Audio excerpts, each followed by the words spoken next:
इलाज हो ही नहीं सकता है।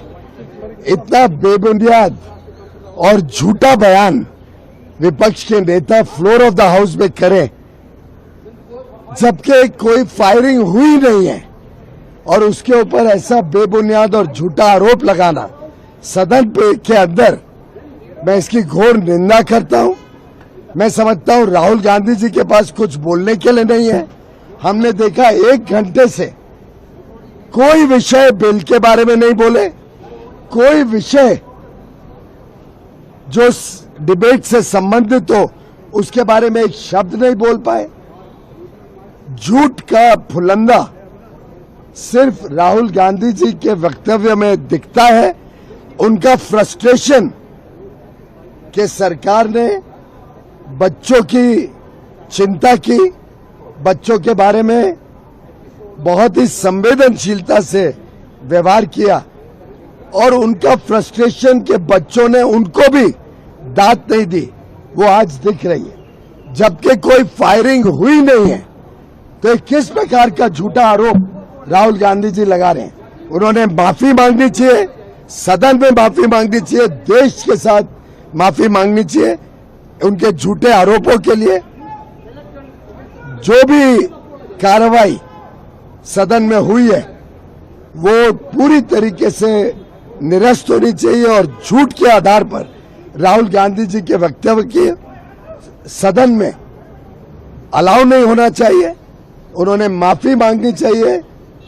ये घोर मिसयूज है सदन का जो राहुल गांधी जी कर रहे हैं। सर, माफी नहीं मांगते तो क्या होगा? बार बार वो करते रहते हैं, पर क्या सबक नहीं सीखते? क्योंकि झूठ बोलना सदन के अंदर, वो क्या है कि वो अभी तक अपनी बार बार जो हार हो रही है उसको पचा नहीं पा रहे हैं। जनता उनको लगातार पराजय दे रही है। उनको समझ नहीं आ रहा है कि जनता उनसे नाखुश है। हर हार के बाद वो शायद और ज्यादा फ्रस्ट्रेट होके झूठ और फरेब के अलावा उनके पास बोलने को कुछ रहता नहीं है।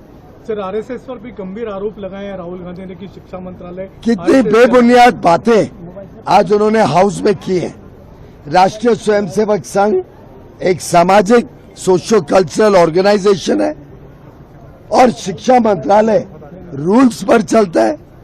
शिक्षा विभाग की अपनी पूरी व्यवस्थाएं हैं, अफसर उसकी सब व्यवस्थाओं की देखरेख करते हैं और हमारी सरकार देश में एक अच्छी व्यवस्थाओं को स्थापित करने में जुटी हुई है।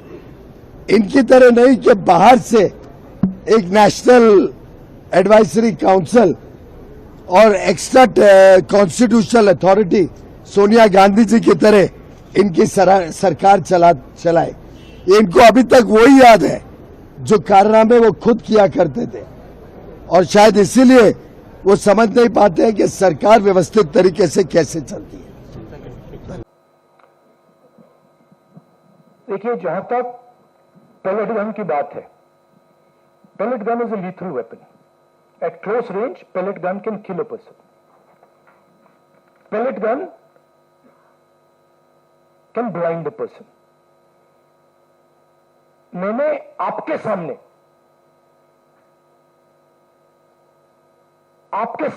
प्रेस के सामने मैंने एक पेलेट गन का विक्टिम से आपसे बात करवाई। आपने देखा, अपनी आंखों से आपने देखा होगा, उसके शरीर में छर्रे थे, उसकी आंख में छर्रे थे। ऑल इंडिया मेडिकल इंस्टीट्यूट की जो रिपोर्ट थी उसमें लिखा है patient has been shot by pellet guns. तो ये किसने चलाई? और ये एक व्यक्ति नहीं, अनेक लोग हैं जिनको पेलेट गन से मारा गया है। तो मैंने तो आपको सबूत दिया है और वो कह रहे हैं कि मैं झूठ बोल रहा हूं। मैं तो आपके सामने व्यक्ति को लाया हूं, मैंने अपनी आंखों से छर्रे देखे हैं, पूरी बॉडी में छर्रे भरे हुए हैं। डॉक्टर से मैंने बात की, डॉक्टर कह रहा है कि भैया छर्रे हैं।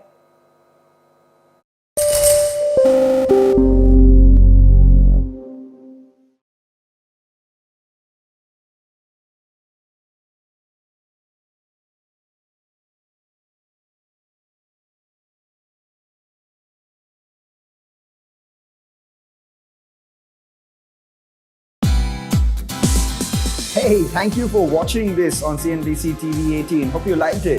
For more such interesting news and updates, follow CNBC TV 18 on all the social media platforms.